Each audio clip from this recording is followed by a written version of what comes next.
நம்பிக்கை நம்பிக்கை நம்பிக்கை நம்பிக்கை இல்லாமல் நாளை இல்லை.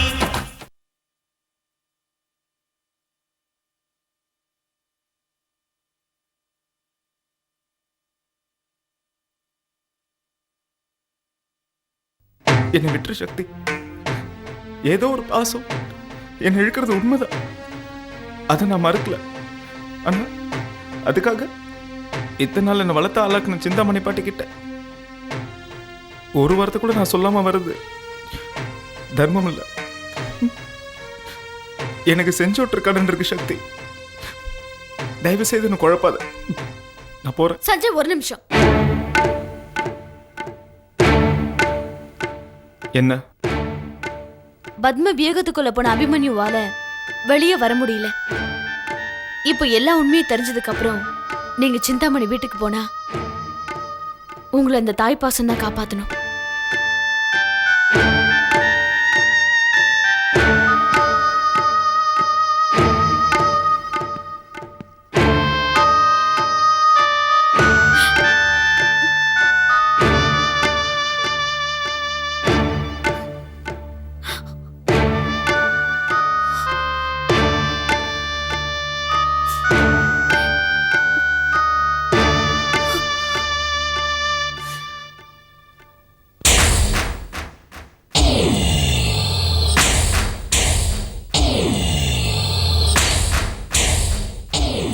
பசுவை தேடி கண்ணு கூட்டி வந்தாச்சு.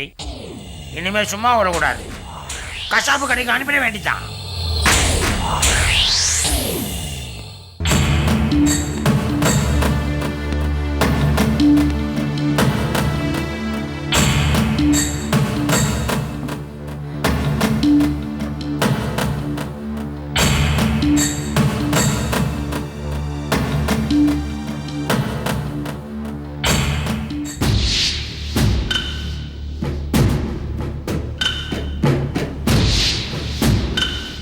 என்ன சிந்தாமணி, உன் பியூட்டிஃபுல் ஃபேஸில் சிரிப்பையே காணும்.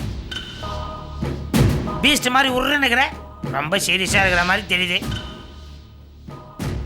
ஆமா தேவராஜ், நந்தினி வந்து குட்டையை குழப்பிட்டு போயிட்டா. என்ன சொல்ற?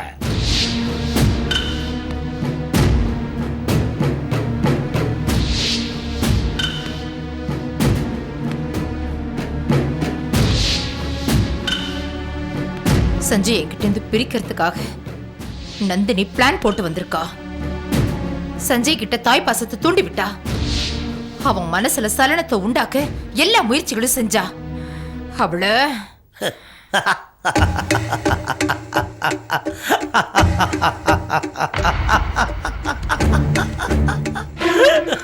ஏன் சிரிக்கிற? என்கிட்ட இருந்து சஞ்சயை பிரிக்க யாராலையும் முடியாது. அப்படி நினைச்சா அது உன் முட்டாள்தனம் சிந்தாமணி. அதை நினைச்சுதான் எனக்கு சிரிப்பு வந்தது. தேவராஜ், அப்படி சொல்லாத. சஞ்சய்க்கு என் மேல இருக்கிறது வெறி பிடிச்ச விசுவாசம். அதை மாத்த யாராலையும் முடியாது. சிந்தாமணி, நீ இந்த ஓல்ட் தாட்ல இருந்து வெளியே வரணும். பழைய பஞ்சாங்கமா இருக்கிறதுல பிரயோஜனம் இல்லை, புரியுதா? என்ன வளர்ற? சஞ்சய்க்கு சக்தி பொண்டாட்டி. அந்த வரவு இப்போ செல்லாத காசு மாதிரி. சக்தி பேச்ச சஞ்சய் மதிக்க மாட்டான். யார் சொன்னது? நான் சொல்றேன். சென்டிமெண்ட் ஒரு மனுஷன் நெஞ்சுக்குள்ள புகுஞ்சிட்டான் அடியோட மாறி போயிடுவான் சிந்தாமணி. அந்த பிச்சைக்காரி ஜானகி தான் தான் அம்மாவோன்னு சஞ்சய் சந்தேகப்படுறான். அவன் கோயிலுக்கு போறான், அவளும் டெம்பிளுக்கு வரான். நாட்டில் என்னென்னமோ நடக்குது சிந்தாமணி. 2 பேரும் பார்த்து பேசிட்டாங்களா? இப்போ வரைக்கும் இல்லை சிந்தாமணி. ஆனா அடுத்த சீன் அதான் நினைக்கிறேன். எப்போ வேணா எது வேணா நடக்கலாம். நடக்க நான் விட மாட்டேன். நீ சும்மா இங்கே இருந்து சவால் விட்டுட்டு இருக்காதே சிந்தாமணி. பெத்த தாயோட சஞ்சயை சேர்த்து வைப்பேன்னு சக்தி ஒத்த காலில் கொக்கு மாதிரி நிக்கிறா. அவ அந்த காரியத்தை சாதிச்சிடுவான்னு நான் நினைக்கிறேன். இல்ல இல்ல, நான் இதை நம்ப மாட்டேன். சும்மா நீ இல்லைன்னு சொன்னா ஆச்சா? இதை பார், இனிமே சஞ்சயை ரொம்ப நாள் நீ உன் கட்டுக்குள்ள வச்சுக்க முடியாது. இந்த தாய்ப்பாசம் இருக்கே, தாய்ப்பாசம், அதை பத்தி தெரியுமா உனக்கு? ரொம்ப பெருசாது சிந்தாமணி. அது எல்லா கட்டுகளையும் போட்டு வச்சிடும். நான் நினைக்கிறேன் கூடிய சீக்கிரம் அவங்க 2 பேரும் ஒண்ணா சேர போறாங்க. நீ இந்த மாதிரி தனியா குச்சியோட நிக்க போறேன்னு நினைக்கிறேன். நீ என்ன நினைக்கிற? தேவராஜ், கோவப்படுறதை விட்டுட்டு கொஞ்சம் நிதானமா யோசிச்சு பாரு சிந்தாமணி. யோசிக்கிறேன் தேவராஜ். சஞ்சய் அங்க போய் சேர்ந்துட்டா சக்தியோட நிம்மதியா வாழ தொடங்கிடுவான். சஞ்சய் குடும்பத்தை பிரிச்சு அவங்க அம்மாவை நடுவீதி கொண்டு வந்தது நீதான் தெரிஞ்சா சஞ்சய் சும்மா விடுவானா? இந்த வளர்த்த கடை மாறல பாய்ச்சுன்றதை கேள்விப்பட்டிருக்கா நீ? எதுக்கும் கொஞ்சம் ஜாக்கிரதையா இரு சிந்தாமணி. என்ன குத்தி காட்டுறியா? குத்தி காட்டல சிந்தாமணி, என் புத்திய காட்டுறேன், நிஜத்தை சொல்றேன். அந்த நிஜத்தை நான் பொய்யாக்கி காட்டுறேன். சக்தி மட்டும் இல்ல, சஞ்சியோட அம்மாவே வந்து சொன்னாலும் சரி, அவன் அதை நம்ப மாட்டான். ஒருவேளை அப்படி ஏதாவது நடந்தா எனக்கு கிடைக்காதத வேற யாருக்கும் கிடைக்க விட மாட்டேன்.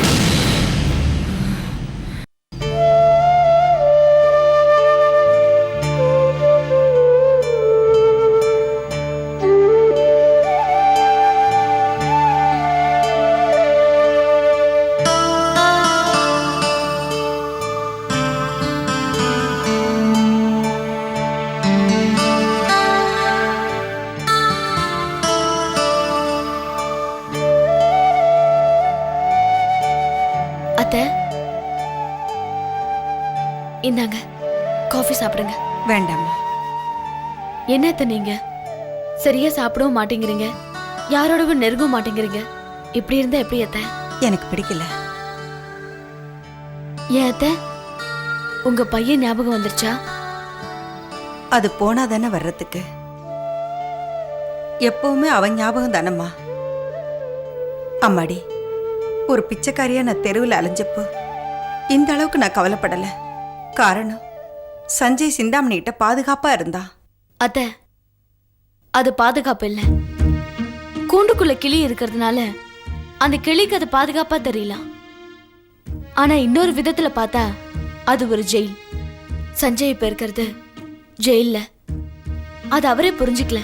அதனாலதாம்மா நான் கவலைப்படுறேன். உண்மைகள் எதுவுமே தெரியாம இருந்தப்ப சிந்தாமணி நடந்துக்கிற விதமே வேற. ஒரு அனாதையா இருந்த சஞ்சயே அவ ஒழுங்காதான் நடத்தினா. ஆனா சஞ்சய்க்கு உறவுகள் இருக்குதுன்னு தெரிஞ்சதுக்கு அப்புறம் அவ நடந்துக்கிற விதமே வேறையா இருக்கும். அதை நினைச்சாதான் சக்தி எனக்கு ரொம்ப வேதனையா இருக்கு. ஏம்மா சக்தி, உன் மாமியார் சாப்பிட்டாங்களா? சாப்பாடு இருக்கட்டும், சஞ்சய் பாத்தீங்களா? பார்த்தேன். பேசுனீங்களா? எடுத்து சொன்னீங்களா? ஏன் இப்படி பாக்குறீங்க? நான் ஏதாவது தப்பா கேட்டுட்டேனா? இல்லம்மா, இந்த உலகத்துல தாய்ப்பாசம் எவ்வளவு வசதியானதுன்னு நினைச்சு பார்த்தேன். இந்த தவிப்ப ஒரு காலத்துல நானும் தவிச்சிருக்கேன். என் சக்தி என்னை விட்டு பிரிஞ்சு போனப்போ புழுவா துடிச்சேன். சரி விடுங்க, சிந்தாமணி கிட்ட நேரடியா எல்லா விஷயத்தையும் சொல்லிட்டேன். ஆனா அது ஒண்ணும் அவளுக்கு புதுசு இல்ல, ஏற்கனவே தெரிஞ்சதுதான். அது வேற கதை. அம்மா, நீங்க போனப்போ சஞ்சய் எங்க இருந்தாரா? இருந்தாம்மா. உனக்கு ஒரு அம்மா இருக்காடான்னு விஷயத்தை அவங்கிட்ட போட்டு உடைச்சிட்டேன். அதுக்கு என் மகன் என்ன சொன்ன நந்தினி? அம்மா, சஞ்சய் சிந்தாமணியோட பிடியில இருக்கிறதுனால நமக்கு சாதகமான பதில் கிடைக்கல. அவன் இதை நம்புனானா இல்ல நம்பியும் அலட்சியப்படுத்திட்டானான்னு என்னால எதுவும் சொல்ல முடியல. ஆனா கடைசியில வரதுக்கு முன்னால ஒரு அணுகுண்ட தூக்கி போட்டுட்டு தான் நான் வந்தேன். என்ன அது? ஒருவேளை உங்க அம்மா நிரந்தரமா இந்த உலகத்தை விட்டு போனதுக்கு அப்புறம் தான் நீ அவங்க கூட சேர வருவியான்னு கேட்டேன். அம்மா இருமா, ஒரு பேச்சுக்காகத்தான் நான் அப்படி சொன்னேன். ஆனா நான் அதை சொன்னதும் சஞ்சய் முகத்துல ஒரு மாற்றம் தெரிஞ்சது. நந்தினி, நீ சொன்ன மாதிரி நடக்கட்டும். அதெல்லாம் தப்பு இல்ல. என் பிள்ளை என் கூட வாழலைன்னாலும் பரவாயில்ல. அவன் உணரணும், அங்கிருந்து வெளியே வரணும். என் பிள்ளை சக்தியோட சேர்ந்து வாழணும். அது போதும் எனக்கு. அத்த, உங்க பையன் உங்க கூட வந்துருவாரு. நீங்க சந்தோஷமா இருப்பீங்க. நான் உங்களை போக விட மாட்டேன். எனக்கு நீங்க வேணும். அம்மா, சஞ்சய்க்கு நிச்சயம் தாய்ப்பாசம் இருக்கு. ஆனா அதை எப்படி வெளிப்படுத்துறதுன்னு தான் தெரியல. இவ்வளவு நாள் சிந்தாமணியை தவிர அவன் வேற யாரையும் பார்க்கல. அவன் கண்ட்ரோல்ல இருந்துட்டான். அதனாலதான் அவன் ஒரு மாதிரி அடிமைப்பட்டிருக்கான். அதுல இருந்து விடுபடணுமேம்மா. நிச்சயமா விடுபடுவாமா. ஆனா அது எங்களால முடியாது. உங்க தாய் பாசத்தால தான் அதை கண்டிப்பா சாதிக்க முடியும். சஞ்சய் அந்த வீட்டை விட்டு வெளியே வருவான். மனசு மாறுவான், திருந்துவான், உங்களை தேடி நிச்சயம் வருவான். நந்தினி, என் பிள்ளை எங்க இருந்தாலும் தீர்க்காயுசா இருக்கணும். சஞ்சய்க்கு உண்மை தெரிஞ்சு போச்சுன்னு சிந்தாமணி அவன் மேல கோவமா இருப்பாள்ல, நிச்சயமா. அப்ப என் பிள்ளை ஏதாவது செஞ்சிருவாளா?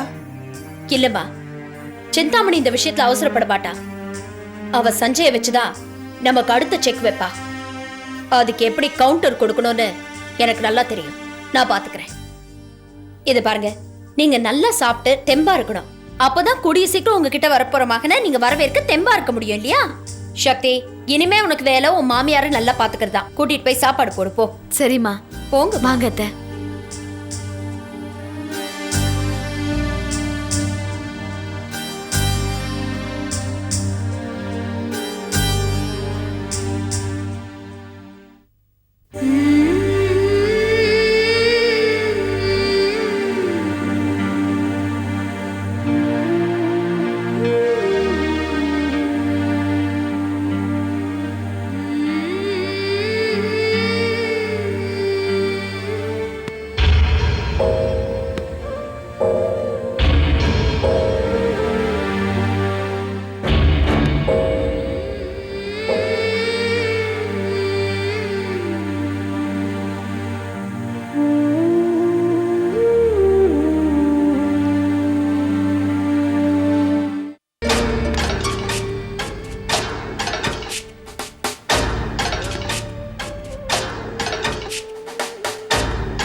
சஞ்சய், சாப்பிட வாப்பா. எனக்கு பசிக்கல பாட்டி, சாப்பாடு வேணாம், நீங்க போய் சாப்பிடுங்க.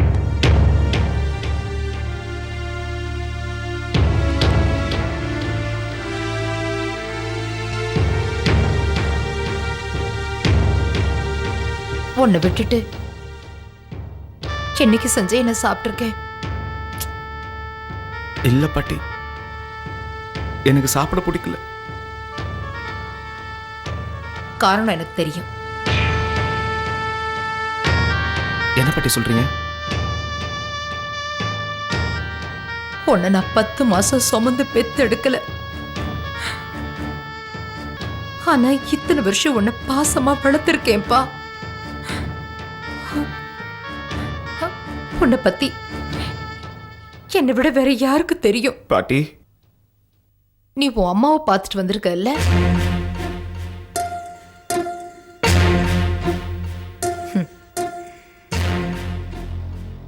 உங்களுக்கு எப்படி? நீ மூச்சு விட்டா கூட எனக்கு தெரியும் ராஜா. உன் அம்மான்னு தெரிஞ்சே பார்க்க போயிருக்க. தைரியமா எதிரில போய் நிக்காம ஒளிஞ்சு நின்னு பாத்தியா? ஏன்பா என்கிட்ட நீ சொல்லிட்டு போயிருக்கலாம்ல சஞ்சய்? நான் உன்னை தடுக்கவா போறேன்? பாட்டி, இத பாருப்பா, நானும் 10 மாசம் சுமந்து பெத்த தாய் தான். தாய் பசன என்னன்னு எனக்கு தெரியாதா? அம்மாவையும் பிள்ளையும் பிரிக்கிற அளவுக்கு என்ன குடும்பக்காரி நினைச்சியா? அப்படிலாம் இல்ல பாட்டி. நீ இப்பவே போய் உங்க அம்மாவை பார்த்து பேசிட்டு வாப்பா. நிஜமாவா சொல்றீங்க? ஆமாப்பா. எந்திரி, எந்திரிட கண்ணா, எந்திரி. அதுக்கு முன்னால நீ வயிறார சாப்பிடணும். வயிறு நிறைஞ்சா மனசு நிறையும். நீ எத்தனையோ வருஷம் கழிச்சு உன்னை பெத்தவளை நீ பார்க்க போற. நீ சந்தோஷமா போகணும்பா. உன்னை பத்தி எனக்கு தான் தெரியும். நீ பசி தாங்க மாட்ட. நீ இங்கே இரு. நான் சாப்பாடு எடுத்து வச்சுட்டு உன்னை கூப்பிடுறேன்.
சஞ்சய், நீ எனக்கு மட்டும்தான் பேரனா இருக்க முடியும். ஜானகிக்கு மகனா உன்னை நான் வாழ விட மாட்டேன்.